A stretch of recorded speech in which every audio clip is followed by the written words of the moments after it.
All right, what episode is this? This is episode 7, I believe. 7. Seven. It's a good number. 6 was kind of creepy. You know, seven's a heavenly number. Well, six. You know what? It's unlucky. So now that we're at 7, lucky number 7. Yeah, lucky number 7. So, and we're still making it. We're still doing well. We're still coming here week after week and putting in the hours. I'm hoping that we can actually get through this whole thing because I'm feeling a little bit wrecked from all that cake we had. Oh yeah, lunch. the cake. Well, first of all, I just wanted to say thank you to Lee, Kayla, the Tomorrowing team for getting me a cake for hitting 100K on TikTok. That's amazing. I can't thank you enough. Just such a good friend that you are, honestly. And don't make me cry. Well, do you have issues thanking people, like accepting gifts? Do I? Yeah. Yeah. That's how I felt today. So today I was just working actually on a video during lunch hour, and then I'm just typing, and then everyone looks behind me. So I obviously turned 180, and then there's Lee, my girlfriend Sydney, Kayla, and a couple of Lee's kids coming in with a cake, and I'm like, oh God. And then I go up, I walk up to it, I pick up the cake, and then I do another 180, and everybody has their phones pointing towards me. It's like, so yeah, it was awesome. It was good to have everyone Very celebrate. wholesome. Very wholesome moment. Yeah. I just wanted to make sure, like, I know you wouldn't be able to like celebrate yourself, and like you need a picture that says, you know, with a cake that says 100,000 followers to make it legit. Yeah. So, yeah. Well, I gotta thank you. I can't thank you enough. It means from the bottom of my heart. Thank you so much for the cake. Thank you so much for the support from everyone on the team, from Storm and Lee. It's honestly, I can't thank you enough. Yeah, that at Tomorrow Week we want to see everybody soar, right? So, 100,000 where? Oh, on TikTok. So 100,000 on TikTok. Where can they find you? At Lewis Menelaus, LEWIS MENELAWS. Get that to 200K. We want more cake. Yeah. I told him to get a pizza party at 1 million. Yeah. So that's what we're aiming for. Vic's almost at 100K. And he's at the office now, so that's another excuse for some cake if we want some. Well, if he listens to this podcast, it won't be a surprise. So maybe we'll just tell him. He probably ain't listening to this podcast. Wait, let's summon him. Bitcoin, Ethereum. Now he's listening. How about this, Vic? If you're listening to this, message Lee and I individually 379. That's it. If he does that, he's listening to it. It's the code. Just the code.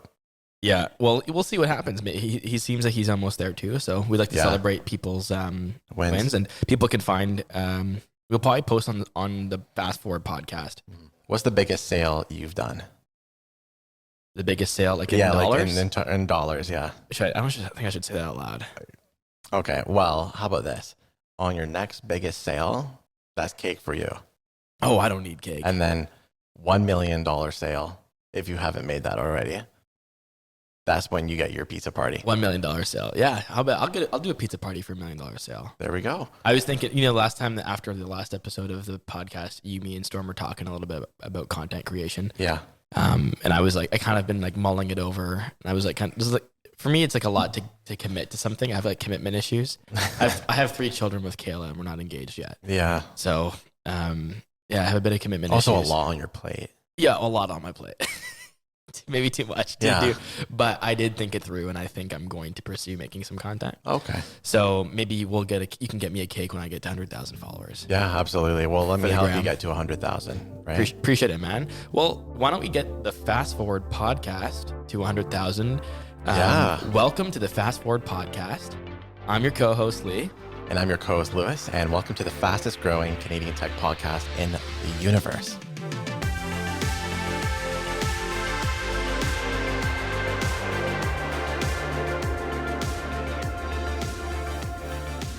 This week, we're going to be discussing some big news with Amazon, advertising in your dreams, and solar in space. For this week's Rewind segment, we're going to look back at the first time that computers caused a lot of damage.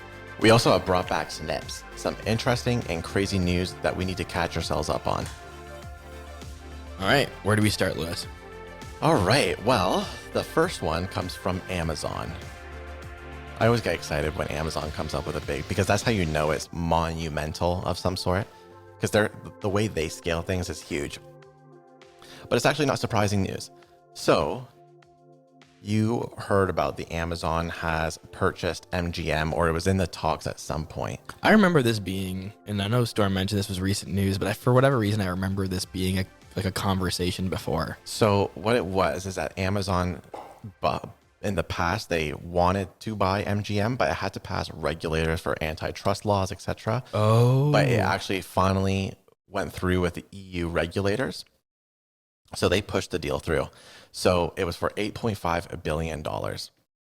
Think about being such a big company that the world needs to like confirm that it's okay that you're growing. Yeah. It's like, hey, like before you can do this deal, like we just gotta make sure it's still fair. It's like capitalism referees, you know? And the weird thing is they've got capitalism referees, but they wait till Bezos has like $100 billion and pays no tax before literally they start participating in the game. I don't even know when that was. That was a long time ago. It was a while back. Anyway, so MGM is a gigantic company. Mm-hmm. They have a huge catalog. I can't believe Amazon's doing this. It includes 4,000 films, including Rocky, James Bond, and The Pink Panther. Those are just some of MGM's biggest ones. Think about James Bond. James Bond just recently had a movie. It also includes 17,000 TV show episodes from The Handmaid's Tale, Fargo, and Vikings. Having this giant catalog of films is Amazon's way of trying to compete with large streaming platforms. So obviously speaking, their main competitors when it comes to that area is Netflix, Apple TV Plus, Disney Plus, etc. However, here's something I didn't know at all, and this is very interesting. Did you know that Amazon owns IMDb? I did. Oh, yeah. Well, that makes it not as fun then. But IMDb has their own streaming platform called Imdb TV. Oh, I didn't know that. Yeah, which is completely free and ad supported. So even if you don't have an Amazon Prime account, you can still watch these things for free. I'm just thinking, what if they pushed some well-known classics onto that and they get so much more ad revenue? Because with James Bond, for example, that's a new series that's coming out with Daniel Craig, but that is a really old, like that's been out since the 60s. Yeah. Imagine putting that old catalog of James Bond movies on IMDb TV, getting all that ad revenue from it. It'd be pretty nice. They'd get a lot of money from that. The reason I was aware of IMDb is because on Amazon Prime, they have like an integration where if you like ever pause the show, it like pulls up the IMDb profile and like shows you like the actors in the scene. It's pretty much in the scene. It has like the metadata. So anytime you pause it, it'll show you who's on screen. Oh my Their goodness. profile, all of that stuff. So that's where I first like heard about that integration. Then I looked into it, and then I found out that they bought them. So Amazon owns content, video content, and then also owns the reviewing platform for video content. And they also own books, like obviously ebooks and Audible, as well as the place where people review books. They've kind of bought the platforms as well as the review platforms, which is where you go. Like, where do you go when you want to look into reading a book? Like Goodreads. Goodreads. That's where I go, right? And when you want to watch a movie, you go to IMDb. It's interesting how they're trying to create like a full. Do you find that scary? I'm not scared of Amazon owning Goodreads. You're not scared? I'm not scared. I just mean like if they own the reviews, if they own the content, there's too much power there. As long as there's other places where I don't even use IMDb. I usually use Rotten Tomatoes, and I like to read the individual reviews. But it's a lot of IP. Here's an interesting thought. Actually, here's what I'm thinking too, because you're talking about Rotten Tomatoes. So I'm thinking, well, they don't own journalism, but they do. They own the Washington Post. Yeah. So then they can make the review that's featured on IMDb. That's selling them, and now they're producing original content too. So it's on their platform, and they also produced it. And Amazon's like really intertwined with the U.S. government. Like they do so much in government contracts. And I just want to hear something weird that I do with IMDb. What do you do? I have a list on the app with every movie I've ever watched. And every time I watch a new movie, I click it on the list, and then I click, nice. And then I click the movie, and then I read trivia and learn some fun facts about the movie. But I actually have a profile with like 606 movies. Oh, that's awesome. On one list. Wait, so every time you watch a movie, you go on there and you update it? Yeah, I just click add to the list, and it adds to my list. And I was thinking, and I don't know if I'm a weirdo for that or if other people would like that, but it'd be cool to like look at other people's lists and be like, oh, they watch all the same kind of movies as me. Or like something you log into an account that's like a second party with Netflix. And every time you watch a movie, it adds it to your list and you unlock achievements. Like if you watch a whole series, like if you finally get through all the Marvels. Oh. Yes, I knew. You saw where I was going with it already. Is that where you were going with it?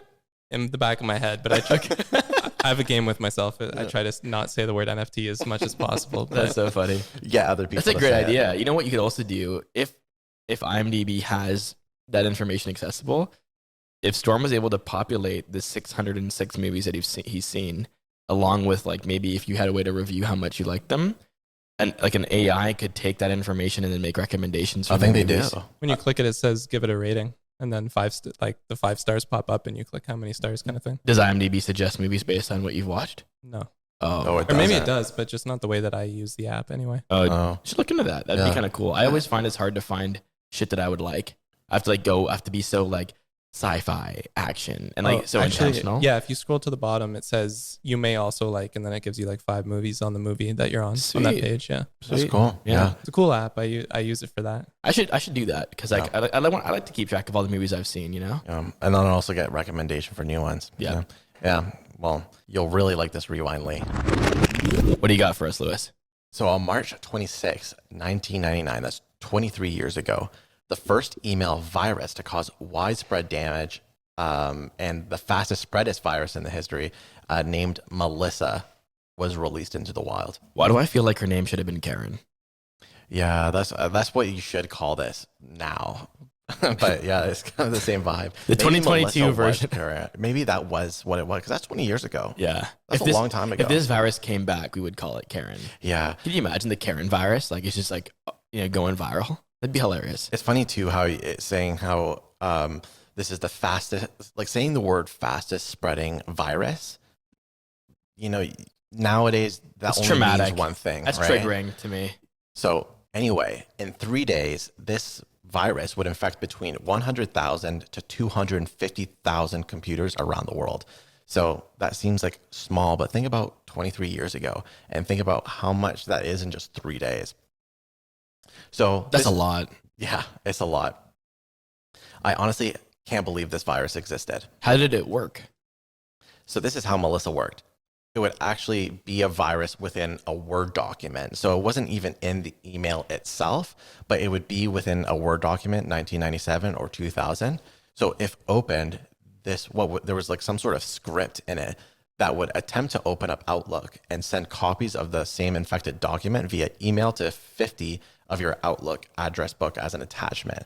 So what it did is that you opened up the email, the document, and then it opened up Outlook for you, found all the contacts, and it would just basically spread like a virus. So you can do the math here. This exponential rate would send to people very fast, and because this is new at the time, if I go in my spam box and then it says, "Hey, you want to check out this Word document?" It's like, no. From somebody that I trust. Yes. Back then, no one would have known. Yeah, well, I mean, if I got one from you, from Leewardson, I'd be like, oh yeah, I'll definitely check this out. Yeah. So the thing is, Melissa never really did damage to your computer. So all it was is that it opened it up and it had the potential to do a lot more. It was more so just like for the lulz. For the lulz, yeah, literally. But the mass email actually caused Microsoft's servers to crash as a result. So at the time, they had no idea how to deal with that. So the guy who ended up doing it, the FBI caught him and they accused him of doing over $80 million worth of damages. At the time, $80 million in 1999, a lot. He pleaded guilty and was sentenced to 20 months in prison and fined over $5,000. T. Melissa reportedly named after a Florida stripper Smith knew. He named his virus after a stripper? Yeah. That's hilarious. It looks like he only went to jail for 20 months. And yeah. That's not too bad. But it seems, think about... He was just playing around. Yeah. He probably didn't realize it was going to get so fucked. And I also don't feel like that was too harmful. Like, I didn't steal any information. All he did was just... $80 million isn't too harmful. Pardon me? It did $80 million in damages. But Cap. come on. Yeah. Like brand damages to Microsoft Word or something. Well, I'm saying, Microsoft, you're the one that added the scripting language into Microsoft Word for some reason. Like, I don't know why you would do that, FYI, but they decided to do it. And so he just implemented, like, he just did what the code does, and it's not his fault. Yeah, he was just having fun. Yeah. Actually, it's a funny story because have you ever heard of the guy who hacked MySpace by accident and went to jail for it? Yeah, I can't remember exactly the details, but go ahead. Yeah, basically how it happened is that on MySpace, I could post a comment over onto you, but because it's all done in HTML, within a script tag, I can write JavaScript code that could be malicious. It could or could not be, but what it does is that MySpace didn't check the comments to see if that script was enabled. So there was a chance I could put a script in there. He did that so that it would allow him to go into everybody's page. He ended up bringing MySpace down because of that, but it was an accident. He didn't do it. He did like literally did it completely accidentally. Well, like I think he was like testing to see if it would do it, but like if you're allowing me to do it, why can't And he actually went to jail for doing that? Yeah. And he got his computer, like the FBI broke into his house to do it. And Mans was just trying to get his MySpace profile more views.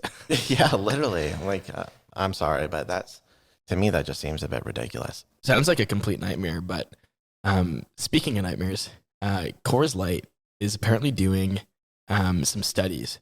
Some studies where they infiltrate people's dreams. What would be your first response to that if you didn't have details? I would say, get the hell out of my head. Yeah, and you'd be right. So here's a pretty funny stat here. The average person is exposed to up to 10,000 ads per day through billboards, bus stops, podcasts. This episode is sponsored by, just kidding. Not yet. Newspapers, mailboxes, everything. On social media, websites, you get the idea. And now the one last place where we get a little bit of privacy, brands want to buy media and buy real estate. So I guess Coors Light was doing a study, and they were trying to see if they could get people to dream about Coors Light. What they did was they had a certain soundtrack playing as they like kind of made them watch this video with a lot of subliminal imagery and also non-subliminal images. And basically, when the subjects were sleeping, they played the same music, and like 30% reported having very like vivid dreams about Coors Light. Like one particularly had like stories about how people were cheering her on while she was like drinking the Coors Light or something like that. So wait, this is like almost like psychological technology that's being built almost. Yeah. Like, have you seen the show Inventing Anna? Yeah. On Netflix. So Anna Delvey, the socialite who like scammed a bunch of people trying to build the Anna Delvey Foundation in New York. In the show, she has like this boy. I don't know if this is real. I think it's fictional, but she has like this boyfriend. I forget his name, but he has a business called Wake. It's a startup. Okay. And the whole idea that he's trying to pitch is like this business where you can advertise to people in their dreams. And that actually is where I like first started thinking about this. But then Storm mentioned the story earlier this week, and it's kind of trippy because part of me is like, the technology that brands will probably fund to advertise to us in our dreams could probably be really helpful. Like I could see this being very valuable, but what are your thoughts about just doing advertising to people while they sleep? Just I don't agree with it. Let me be in private, Yeah, the thing was like, what do you do in your private though? Like, what are you doing that's more important? Well, what do you mean? My privacy is important. Well, like, who cares if you're seeing an ad in your dreams? Like, do you wake up and get any value from your dreams? Yeah. What if I told you? It's insightful. What if I told you that you could see ads in your dreams, but then your mattress was free? Would you buy that? Would you buy a mattress if it was like supported by ads? No, I would not. Why not? Because I just like that's the only we're being bombarded. Even bringing your phone into bed, you've brought advertisements into your sleep already, almost in a way. And to me, it's like, let me be in private. I can't go in public anywhere without being advertised to. Okay, fair. I'm going out in public. I get it. It's good for the economy, I guess. But like, there has to be an understanding that sometimes I just want to live to be a human and not to be advertised to. Yeah, I get that. But I'm just thinking like, these mattress box companies are doing so well. What if we just said like, hey, you get a mattress for free. You just have to sleep on it. And people spend 1/3 of their lives sleeping, man. Like No, every I get day. that. Think about how much media we just So wait a open minute. up. Do you think these mattresses would have some sort of like speaker on it that would just whisper like, Yeah. Coors Light? I'm thinking the mattress is like the computer, and then it like has like a Bluetooth signal to your pillow, and then you sleep on it, and then your credit card has a $1,000 authorization on it. So wait, so what you're telling me is that there's a credit card slot in your pillow? No. So they can make purchases like Amazon purchases in their sleep. No, I'm saying like if they choose to not go to sleep on the mattress, or they put like earplugs in and they don't listen to the ads. Dude, this is sounding like dystopia. I'm just saying it's a good idea. Hear me out. No. Okay, I'll hear you out. So you give them a free mattress. They don't have to pay for it. And what they do to support this very high quality mattress and the cost of it is they're willing to listen to ads in their sleep. And then all that's happening is when they sleep, we're using different sounds or ambient noises or whatever to try to influence their dreams. And ultimately, brands are able to buy space in people's subconscious when they sleep. And they get a mattress for free. It's like a win-win. Like I just said, like what are you doing that's more important when you sleep anyway? You're still getting good rest. Like seeing a Doritos bag at a friend's party in a dream. Because it's going to influence my dream. Like I like dreaming. It's going to influence your dream a bit. But what do you mean a bit?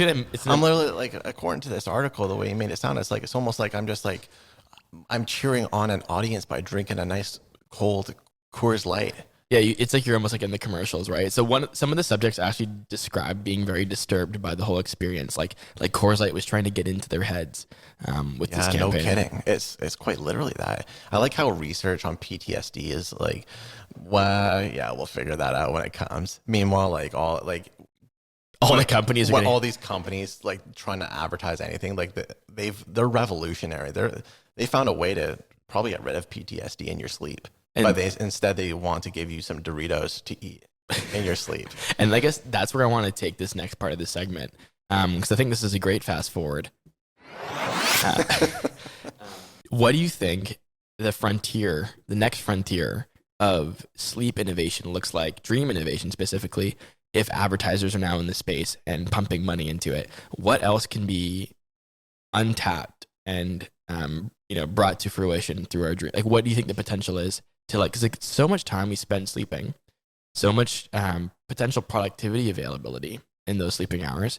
And right now I'm not getting a whole lot of value from it other than recovery, to be honest with you. Like I'm not learning. I'm not making decisions, problem solving. I'm not being entertained. I don't wake up from a dream feeling like I just had fun. Yeah. It's just rest. Like what can we unlock here? There might be some sort of like mattress technology or some sort of technology that positions your body or does something to your mind where it gives you optimal sleep for less time that you sleep. So maybe you're doing 6 hours and you're getting that 10 hours sleep. So it's recovering for that 4 hours, because you're right. Like the real benefit of sleep is just the recovery. That's what you need. It's very important. And actually most Americans, most Canadians, I would say most Westerners are very sleep deprived in that sense. Oh yeah. So something to help them with that. Because right now we're not even meeting the bare minimum of sleep. But maybe we would start sleeping more if it was more entertaining. Like maybe if you go to sleep and then somehow like technology can like bring you to a concert, or like you can like go to like evening classes. Yeah, I guess so. I don't know how any of that would work. Yeah, I just don't even know the type of technology. I guess it's just like it's mind hacking. Mind hacking. Well, here's the thing. So like a lot of people say that when we dream, it's kind of like our subconscious preparing us for some of the conflicts that we'll face in life, right? So back in the day, our ancestors were fighting mountain lions and shit. And in their dreams, and then kind of learning like how they would survive in combat. And one of the good examples that like I'll mention here is like, as a young man with a single mother at home, I used to always have dreams about my mom dying, right? Okay. And and these dreams were like very, very saddening, right? Like they're like I would wake up crying, and I'd feel horrible. Okay. But in a way, I feel like my mom dying was like probably the most the most intense level of loss I could feel for anybody. And my brain has been like coaching me through the loss. Cause like, it's like your mom died and then you wake up, it's like, oh, everything's fine. but like it like kind of like tested me. Okay. And I feel like, how could technology more intentionally test us in our sleep by putting us through simulations, putting us through social situations? Like what about, a kid that has autism, having a device that can somehow influence his dreams to put him into more social situations in his sleep. So that way when he fails, when he wakes up, he can kind of recover and learn from the situation. You don't think That's we can what do I'm that wondering. with VR or AR? We can, but like, I feel like it's not going to be, it doesn't feel, the thing about a dream think about this. If my mom died in VR, I just say this is fucked up. Like who made this fucking video, But if it's, if someone can influence my dreams, I'll feel like it's real. Like when you're sleeping, you don't realize you're dreaming. It's like everything is vivid. It's real to you. And then you wake up and then you realize, oh shit, that's not real. So I think that level of realism is important to make it an immersive memory. Yeah. We're also just because it's witnessing just weird because I something. also don't even like I do sort of remember my dreams, right? But if like my mom died in my dream, she'd probably like be like peeling potatoes and then just kill herself by accident. Like that's the type of like vividness you get in your dreams. It's so weird. But you'd be sad about it, right? That's the point. Yeah. Or I'd be confused. You wouldn't cry? I don't know if I'd cry because I would be like, that was just so weird. I would like maybe wake up and be like, oh, what the hell was that? Yeah. But if you stay dreaming, it's pretty sad. It should be. I don't know. Maybe me and you dream differently. I'm sending the snippet to Julie. Lewis doesn't care if you die. I didn't say I don't care if my mom dies. He's going to be confused. And also the way that you had her going out, cutting potatoes, man. Well, no, I'm just saying that's how weird it is. I get it. But as I'm saying, it's like, could we make dreams a bit more less weird and a bit more intentional? I don't know. Yeah. I mean, something that's interesting. Maybe sleep on it. Are you serious, man? The thing I just hate is that why did that? Because that is a cool conversation. Why does it have to be like coming in because of advertisements? I know, I get it. Like it's the kind of world we live in, but well, right now we don't have technology that allows us to influence our dreams. Like there's like nothing out there that's like really state of the art that's doing that. And who's going to fund it? It's going to be brands, it's going to be companies, it's going to be capitalism. And they're going to do it to advertise to us because honestly, I'm not going to be offended. If I'm seeing ads in my sleep, as long as they're personalized, I'm okay with it. And with Coors, it wasn't technology, right? It was just a bunch of images that they showed with a soundtrack and then played the soundtrack when they fell asleep, right? Yeah. So you can do that with a few other things. I was thinking like positive words of affirmation to me in my sleep, just to like set me up for the next day. Like Tony Robbins is in my dream, just being like, "You got this tomorrow." Yeah. And then I wake up like, "All right, I got this today." Yeah, I mean that's like so that's not technology. That's an experience, right? Yeah. So they Coors didn't invent any new tech. They're just doing it. Well, it's more so the documenting of like it's just research, right? Yeah. That's what it is. So it's in a way sort of like new technology. But not like technology as in like, they built a discombobulator, right? But they built research that we can replicate somehow. But what Storm's describing, I think, is something that you as a person have to be intentional about. So you can like you can go and make it so that you can influence your dreams with audio pretty much, right? I've done it before where I listen to certain shit during my dreams trying to influence them. It's just, But brands can't. Like you could probably do that already right now. Yeah, you can. You go on YouTube and then go on one of those ASMR playlists, and you're probably getting advertised to halfway through. Oh yeah, right? because it's like an ad. There's like a YouTube ad pre-roll. He's like, you're sleeping really good. Then Doritos. Yeah, so true. Cool Ranch Doritos. Well, I've literally woke up from passing out to a Joe Rogan podcast and like waking up and being like, what the fuck? No wonder I was dreaming about gorillas and shrooms and fucking like all sorts of messed up stuff because I fell asleep to Joe Rogan talking about that and it influenced my dreams. But the thing about what I just described and what Storm mentioned is that those are intentional. Like the user is being intentional about how they want to influence their dreams. What would be different is if a brand was able to infiltrate it like it was a platform. That's what I'm saying. Like imagine we all went to bed every night with like the same headphones playing the same audio. And then brands could target like all of the white dudes that are into basketball with like NBA TV ads or something. You know what I mean? Like if they had that kind of control, like it's like a platform. What are you gonna give all the white man NBA fans? What ad are they getting? They're probably gonna get like an ad about like I don't know, like Luka Doncic and like about Boban. I don't know these jokes. Just ball players. Yeah. Okay. But like what I'm saying is like having like that level of targeting that you have like when you run Facebook ads or YouTube ads or whatever, like you can target certain people. That to me sounds kind of crazy. It's crazy. It's like a platform. I don't like it. For now, a cool idea might be people go to bed with like headphones in sometimes So maybe something like what Storm described that's more intentional. So like you go to bed and it's like an app and you can like select different audio, and like one's like positive affirmations, one is like audio for when you're going through some stress or loss, and one's like if you want to learn like I don't know, like philosophy or some shit. And it's just like audio that's just meant to fuck with your dreams. Yeah. Just listen to it when you sleep, and you just charge like $5 a month. Put a Doritos ad in the middle. Yeah, and then we can run ads in there. So like that'd be kind of cool, but it would be not so immersive if you're like doing storytelling. Like you're in the War of 1812, you're in the Civil War, and then like while you're like slashing your sword, you just hold up and eat your bag of Doritos.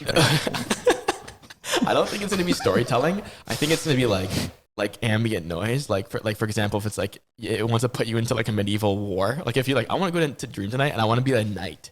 And it's just like the sound of like swords clicking. Ching, ching, ching, and then like a Dorito. I don't know why it's always Doritos. Yeah, I think someone's been marketing to you in your dreams, like Dorito ads. Like your Google Home Mini's like turning on. It's like, back off, Squire. Cool Ranch Doritos. But you get the idea, like where you're like you want to do a dream. It's like some medieval shit, and you hit the button, you put your headphones in, you go to bed, and then it has like a whole adventure, but it's not like super like linear. It's just like sounds, and then like people talking to you, and then like you being in like an Irish pub or whatever. Yeah, be like an NPC. Yeah, yeah. That would be kind of cool. Maybe we should make an app, like a sleep dream influencing app. Yeah, but then get rid of the ads. All right.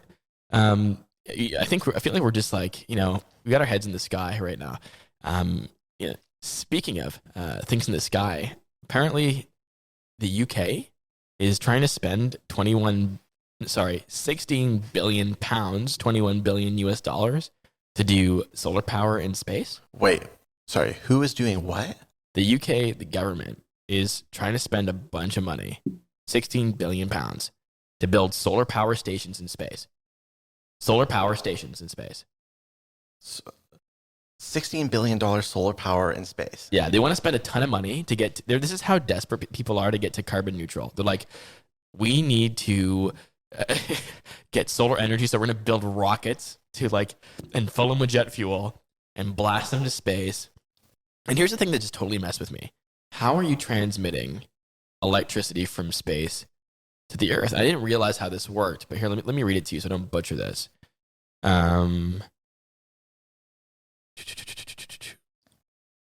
that how it goes up? Soft lasers? It's actually not far from that, Storm. It's actually not far from that. So the solar-based system involves a solar-powered satellite, an enormous spacecraft equipped with solar panels. These panels generate electricity, which is then wirelessly transmitted to Earth through high-frequency radio waves. So they create electricity, and then that electricity is zapped to Earth through radio waves. So they have like Wi-Fi based electricity. Yeah. Wireless electricity. This seems like some Nikola Tesla shit. This seems like InfoWars type shit. Like Alex Jones is like the radio waves, you know? So here's the thing. Like, what the fuck does this mean? Like, I don't even know. You got a satellite in space, tons of solar panels, 16 billion pounds worth of solar panels and shit. And it's just zapping power back to Earth. I feel ripped off. Why am I charging my iPhone? Well, what if we just became power pirates and just started intercepting the radio waves? Yeah. Because if it's just power coming down, we could just try to intercept. Yeah. And just charge batteries. Yeah, I'm sure the security isn't too hot about that. Yeah, the government of the UK government is just we get Melissa on it. Yeah. We get Melissa on as of the virus. I don't know. Not the Florida stripper, the virus is what you're Or the Florida stripper. Just say, hey, listen, just hand her a pack of 40 rechargeable AA batteries. It's like, hey, Melissa, we need you to go to this receiver and we need you to charge your batteries with stolen power. Yeah, could you imagine you get your own private jet and you have to charge a couple AA batteries, so you just freaking fly over, you just put the battery up in the sky. You know what? It's starting to sound stupid trying to intercept power.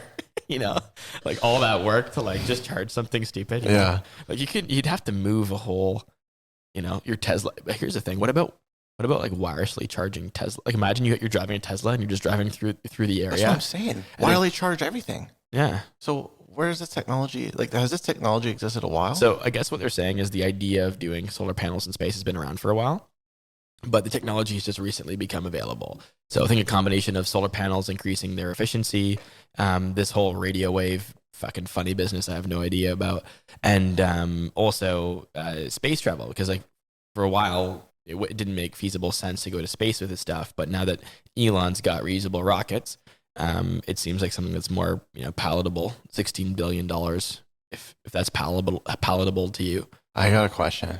Maybe you know the answer to it. How do you wirelessly, like what's the technology behind wirelessly charging right now? I think it's actually similar. So it's just doing that, but like scaling it up like times a million? I think it's, well, there's no contact, and there's like coils that are like transmitting power direct, but it is still contact. It's still touching it's not like you can't wirelessly charge your phone like while it's holding in your hand. It has to be like on the charge pad. So I'm actually not really sure. That would be... Maybe Storm could look it up and double check for us, but that's insane. That's crazy technology. Well, the fact that it's coming from space, so Apple can't wirelessly charge my phone at my desk from my laptop, but they're gonna send all this power, like to power cities from space through radio waves. Like you can't even see it. Yeah, there's no like that to me is a bit weird. It is weird. It's almost conspiracy level vibes. Yeah. Wireless chargers work by creating a magnetic field that your phone, watch, or other device absorbs to gain energy. When you place a device on a wireless charging pad, a small coil in the device receives and harvests energy from the magnetic field, and it uses the power to power the battery. Okay, so it's harvesting energy from a magnetic field. So it's it's like a very close, small range. Yeah. So this is totally different, but I think it's similar. It's like it's still power riding like an invisible road. You know what I mean? Yeah. Like, so, radio waves and magnetic fields are both different, but I think we're way underqualified for this conversation. Yeah, I don't really know. It just sounds really cool. Yeah, it sounds really cool. So they must have, how many billions of dollars worth of solar panels? 16 billion pounds. Wow. That could probably fill out an entire valley. Yep. And speaking of valleys, they're saying that Toronto might be the next Silicon Valley. Do you know why? I don't know why, but I love it. Tell me why Toronto is going to be. So FYI, I mean, everyone knows we're from Canada, so we love Toronto. We love supporting Canadians. So currently the big giants, obviously, is Silicon Valley itself in California, what it was named after, and New York City. Those are kind of the places you go if you want to get like a really high-paying software career.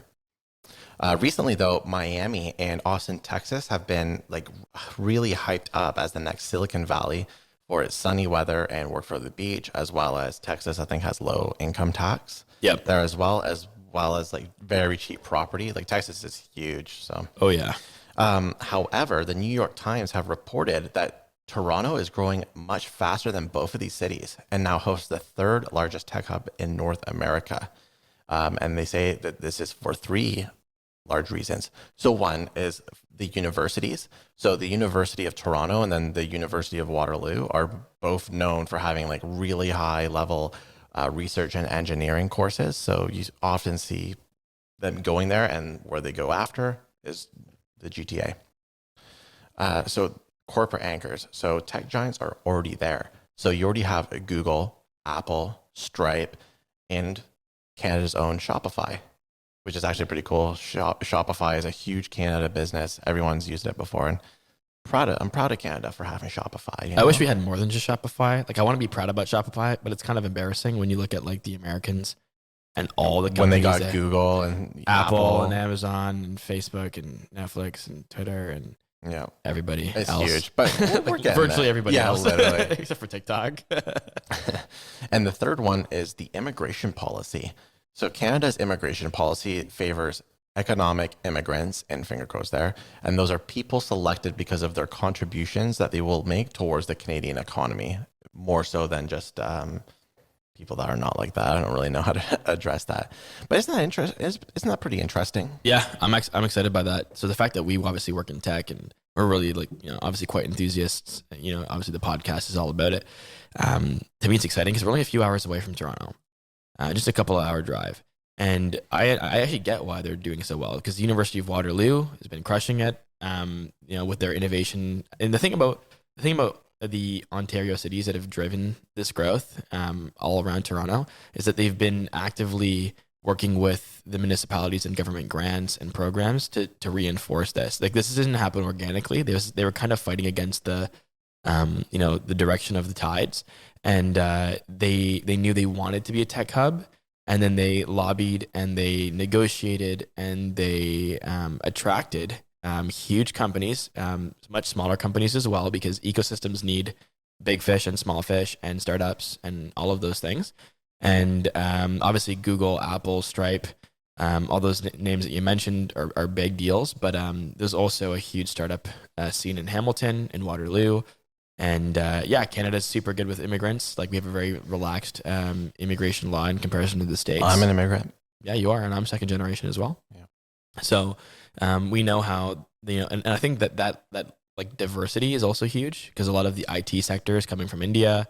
And also China. There's a lot of people that work Even in tech. Africa. Africa has a growing tech community as well. Exactly, and Canada's getting a lot of that talent and diversity. It's also like one of the top 10 biggest cities in North America, I believe. Yeah, it's huge. So it's a huge city. Obviously, it's Canada's 30 million population. It's like our mega hub.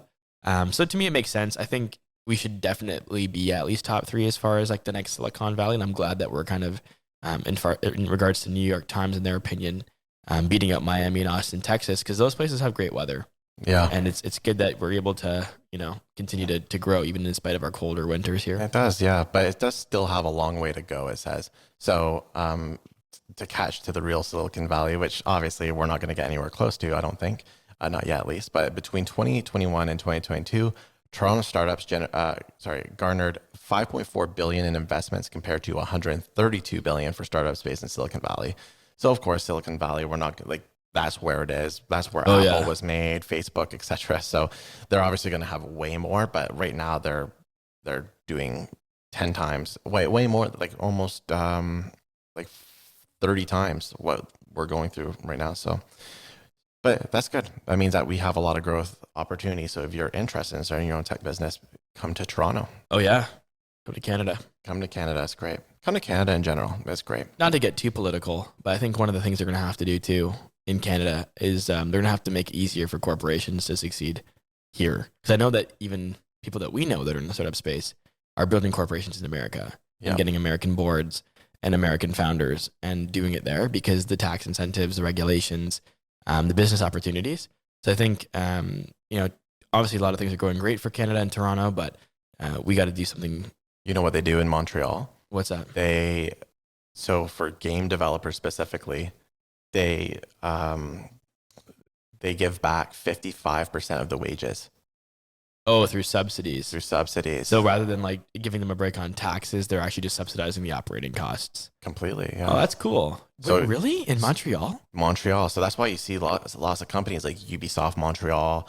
I'm trying to think of a lot more, but like Sony Montreal. Like, there's so many game developer studios in Montreal. They started there because of these big, subsidized. And they must have done that because they knew that the gaming industry was going to be so big, and they wanted economic power in Montreal. That's a really interesting story. Yeah, and gaming is still going huge. And I actually just found that out the other day. Crazy. Yeah, they're not slowing down. So No. Montreal made a huge 400 IQ play with that. Yeah, and this happened a long time ago. Yeah. So- I'm curious, Storm, if you have a chance to look that up, like when they did that, because if they did that 10, 20 years ago, that would have been epic. Oh yeah, it's huge. It's honestly huge. We talked about in the first episode the mergers that happen with some of these game studios. It's big. If only they could do that maybe somewhere else. But yeah, honestly, it's very cool. I'm very excited. In 1996, Quebec officially established a new tax credit called it's in French, Credit d'import. Not even going to try. It's a long sentence, but refundable tax credit for the production of multimedia titles. It covers a maximum of 37.5% of eligible labor expenditures in multimedia title. So wait, 1997? 96. 96. That's That's epic. way before video games. Video games were still huge. You had the PlayStation 1, Nintendo 64 come out around that time.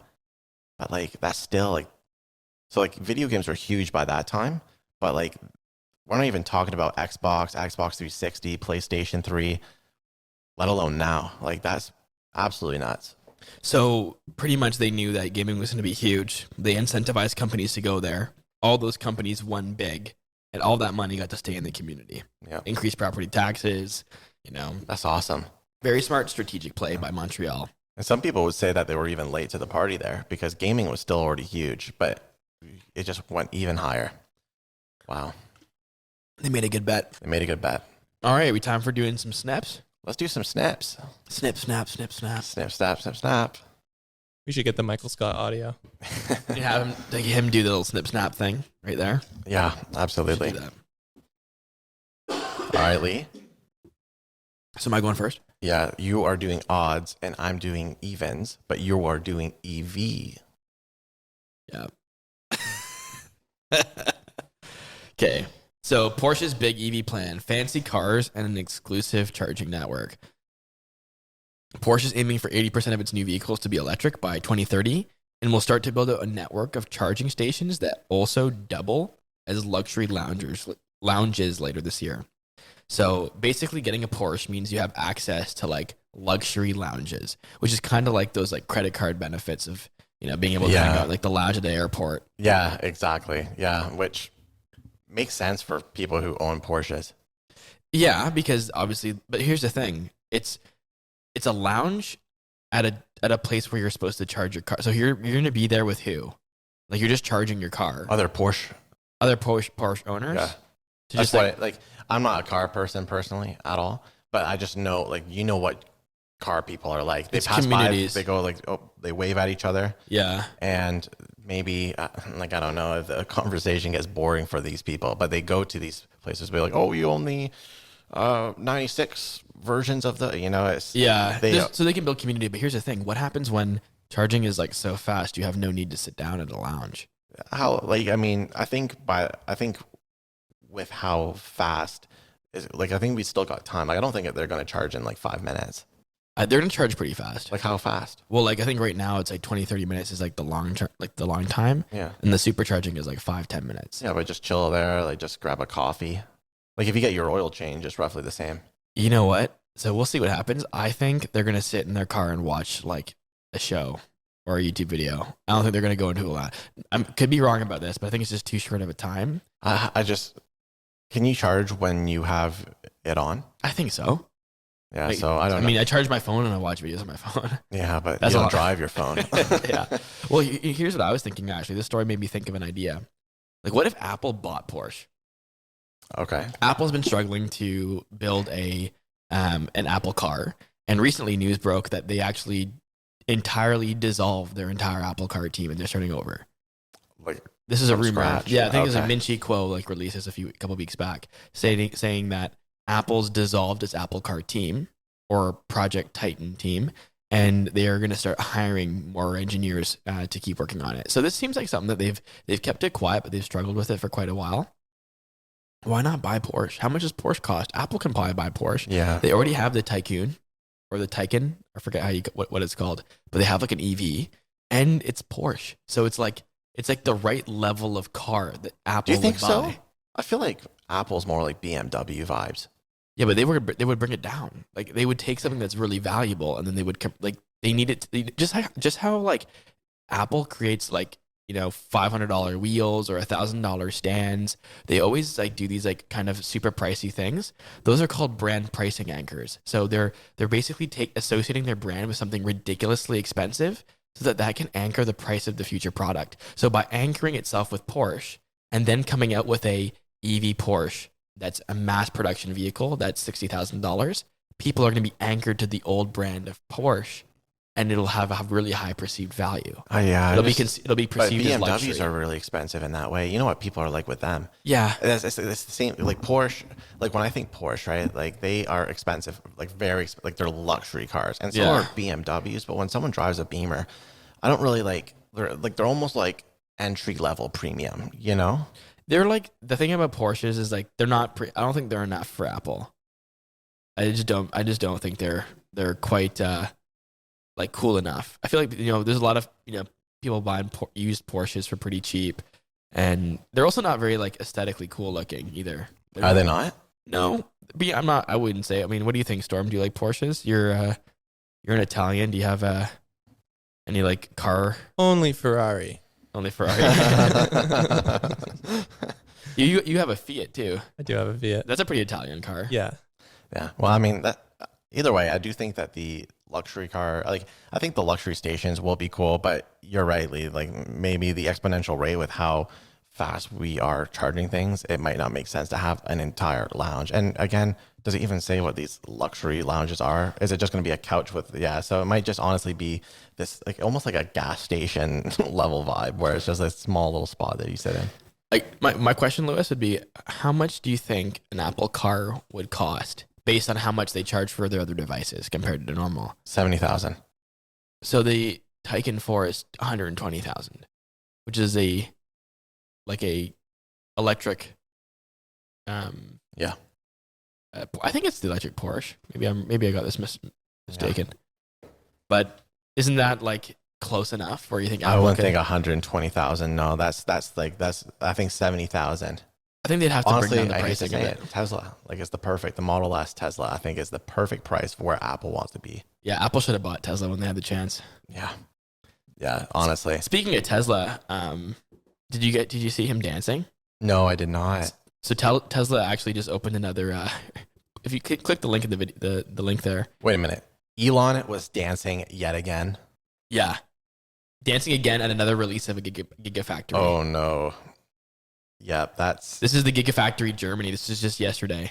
Look at the moves, Lewis. Yeah, You guys have to be like sports commentators and describe his movements that he's doing on the floor. Yeah, okay, so, true. Yeah, so for anyone that's not watching the video, he's doing he's kind of like gyrating his hips a little bit, but he's mostly like bopping side to side. So stiff. It's like he's just like he's bouncing up and down and puts his arms up, like almost like, how do you even explain this? It's like you're very insecure about dancing, but you're trying to be confident, but the insecurity just goes, and he's just like he's bopping silly. his head. He's very silly.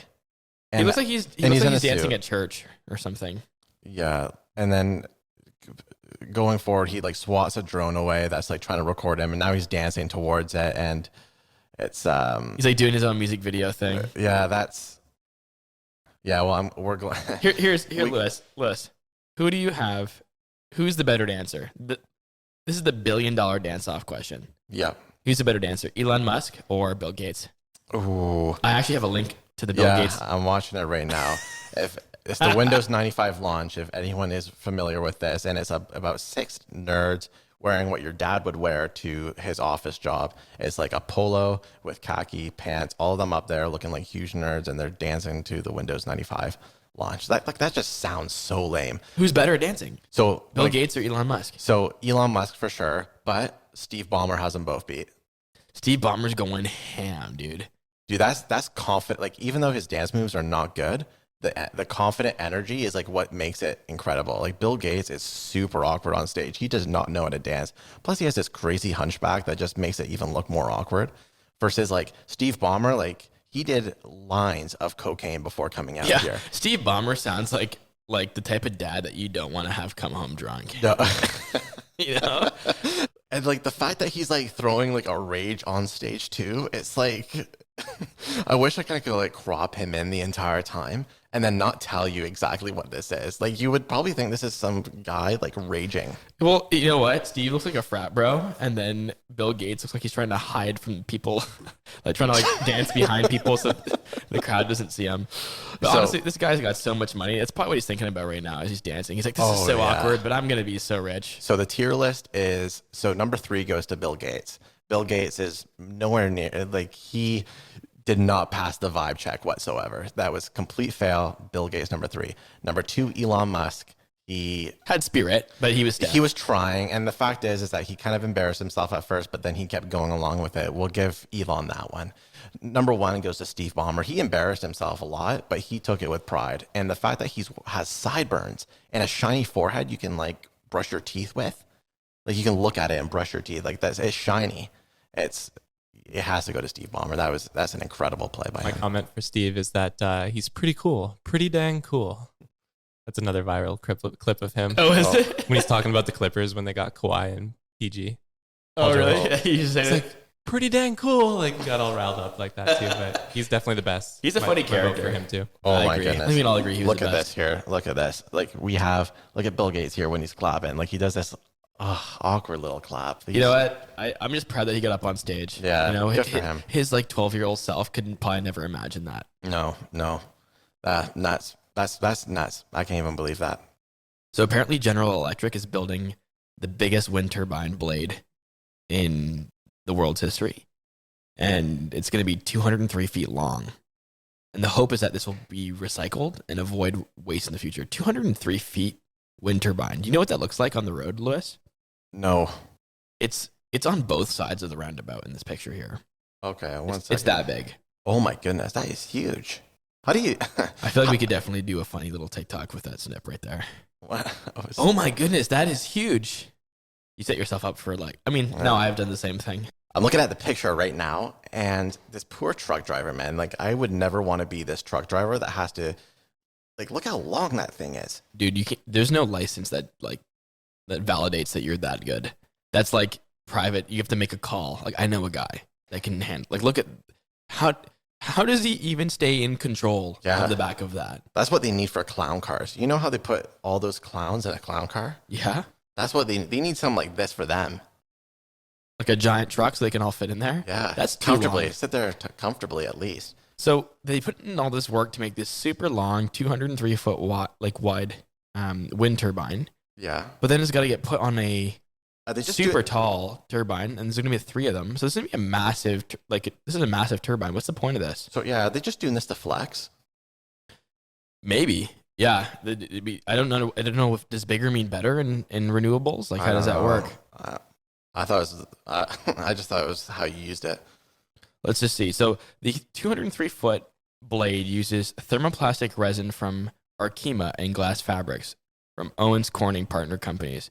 By combining the two, the project claims to achieve the performance level of a regular wind turbine with the added benefit of being recycled at the end of its lifetime. So I guess maybe right now wind turbines aren't recyclable. Oh. That's kind of fucking dumb. Yeah. You got renewable energy. You can't recycle the turbine when it's done. Doesn't make any sense. I know. It's like, yeah, that's not cool at all. So today, in breaking news, is wind turbines are now recyclable. It's big. Okay. Yeah. And big. Yeah, that's massive. Hopefully they can carry around better than that. Wow.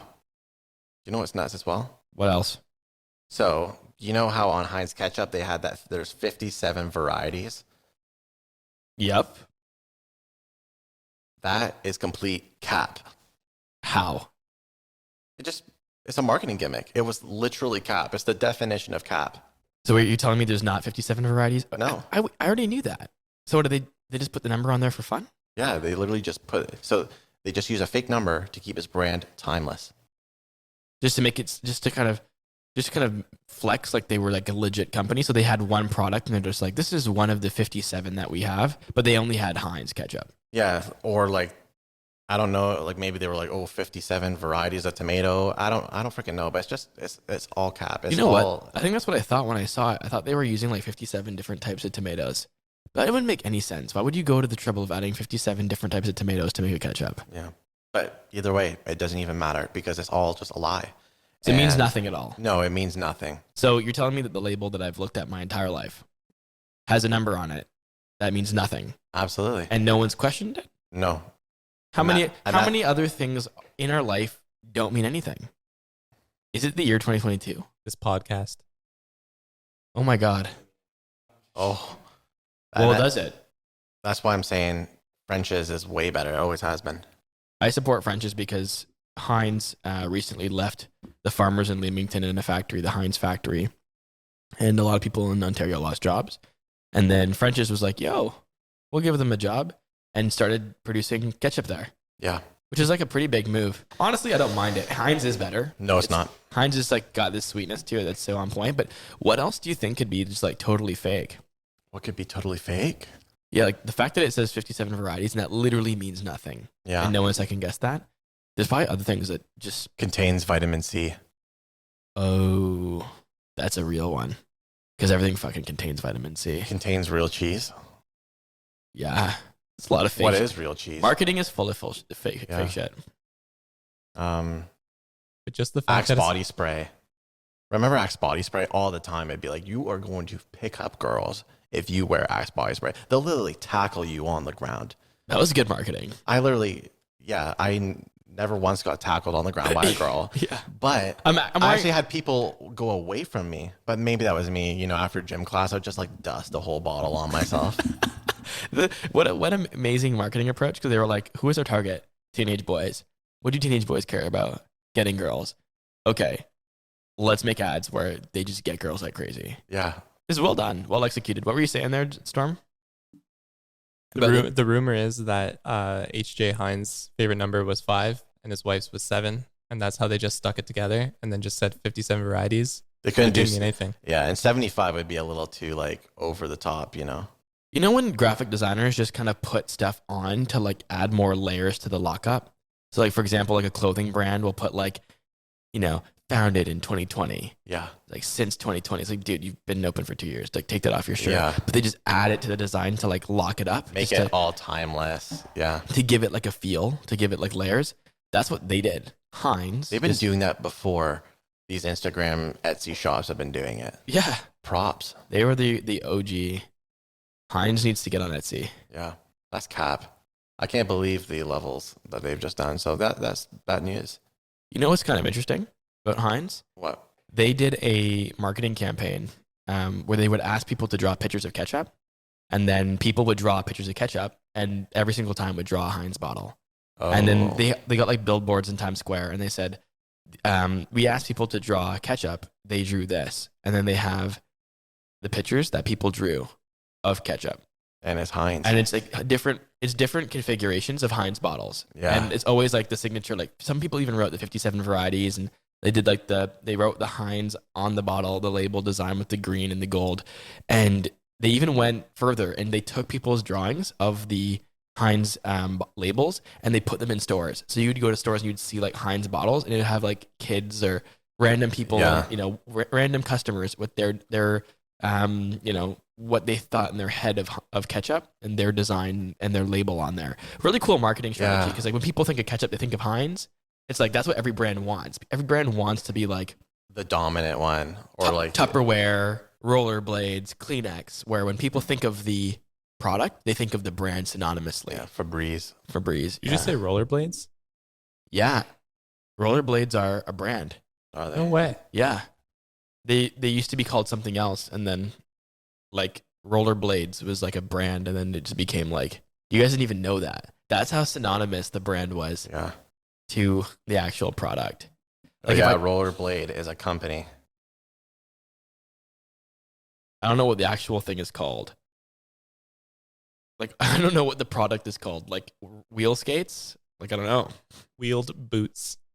Is that what it's called? Rollerblades. Wheeled boots. That's nuts. Yeah, so it's like that's kind of what Heinz has become, and I think that was kind of the thinking behind the campaign. Really cool marketing campaign. Very much so, yeah. So Lewis, you've heard of Clubhouse, right? Of course.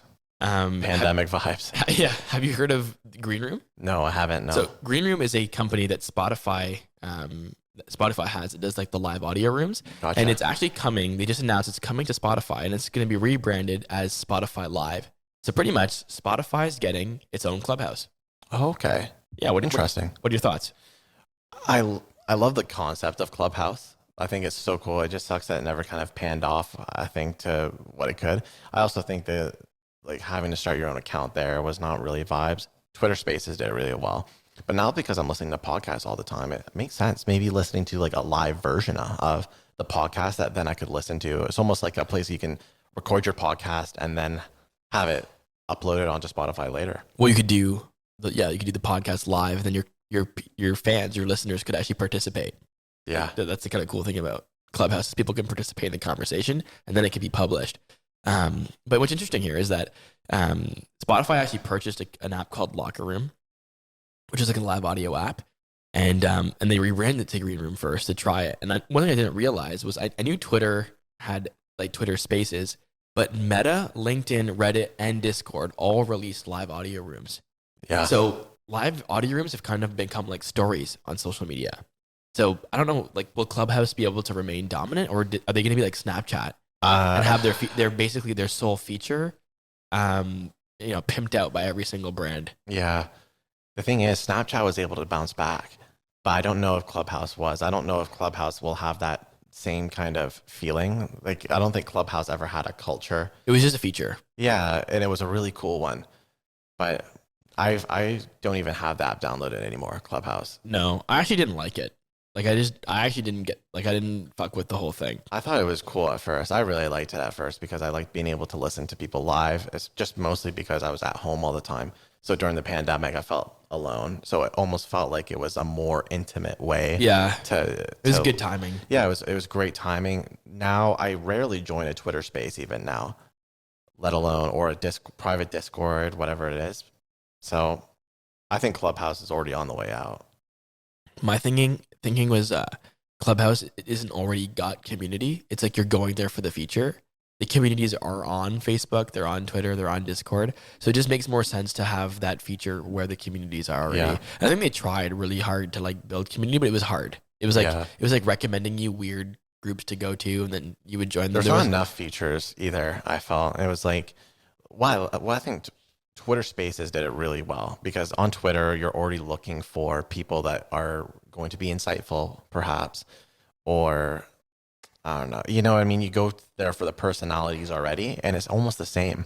Like, I feel like even having if Clubhouse had like ways you can tweet out or like send out text posts to like come to my event this time, I think it would just be much better. That's what I was going to go with it. I think Clubhouse missed a great opportunity that they had when they were at like prime peak clout, and it was to create a full social media platform built on that feature, like where I could direct message and also post on the timeline, and also, do like kind of like, different posts and comment back with people, but then have the ability to like start a room and go talk. Yeah. Like, I think trying to build the entire community on that one feature was just a little bit too much. Yeah, I agree. Too much of an ask. So, rip.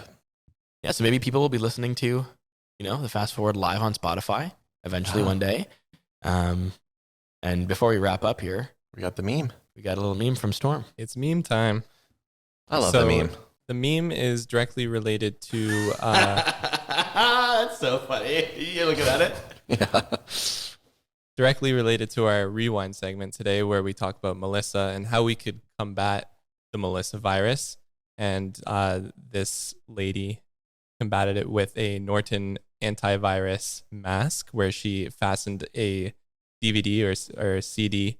I guess what would you call it? It would be a CD. It's a CD. Fastened it to her face like a face mask to keep the virus away. And then underneath, you have a man leaned back in his chair saying, "This is beyond science." And I thought it was topical for Melissa from our rewind. It's also the masks were lifted this week in Ontario. Yeah. I know. It's topical as well. So take that in either direction. How have you enjoyed by the way, perfect meme, Storm? Yeah, amazing meme. It's always good. You're great with the meme, Storm. How do you find a way to connect that, So how has it been not wearing a mask in public now that Ontario has lifted that? Well, it's funny because when I went to Miami, that was not long ago, and it's been like that for a minute. So it was really weird then. It felt weird, but I just recently went to Superstore the other day and had no mask on, and I felt naked. I was like, this is not weird. But at the same time, I like smelled, and I smelled Superstore again. Yeah, rather than your own breath. Yeah. Which is what you smell with a mask. Dude, it's weird. Like, a couple years of wearing a mask in public, and you realize that it was kind of like a veil. Like, it kind of protected you from like being like worrying. Like, people don't even recognize you. So it's like, you were kind of like incognito in the store. It was. And now you're like public browsing again. It feels, yeah. And it feels, you do feel naked. Yeah, I agree. I like it. I kind of like it though. Funny side note, this meme that Storm found, that guy in the movie there, the saying this is beyond science. Yeah. Like, I used to watch him growing up. That's Rajinikanth. Oh, wow. He's like big in Bollywood movies. I used to watch as a kid. Yeah. I can't believe he's still like relevant. Like, yeah, that's awesome. He was old when I was watching. Like, my mom watched movies with him. Yeah. As a kid. And he's come back in meme form. Yeah, props to him. I don't know how he still looks that good though. He should be great. When I watched movies of him as a kid, he was like a gray old man. And and he's looking clean in that shot. Yeah, there. he is. Jesus Christ, this Good guy. for him. Good for him. Well, Lee, you want to wrap this up? Yeah, thanks for listening to the podcast, everybody. Again, we came back with the snips, snip, snap, and we hope we can get some good content out of that, to be honest with you. But for those of you that enjoyed, please give us a review on all the podcast platforms. Don't forget to follow us on social media. You can find us on Instagram, on TikTok, YouTube Shorts. And, soon we'll hopefully be back with the full video podcast on YouTube. Right now we're taking a bit of a break, just doing the shorts, but I think we're going to bring the full length videos back pretty soon. Thanks for watching, listening, and be sure to stay tuned for another episode next week. Awesome. Thank you so much, everyone. Thanks for listening. Bye, guys.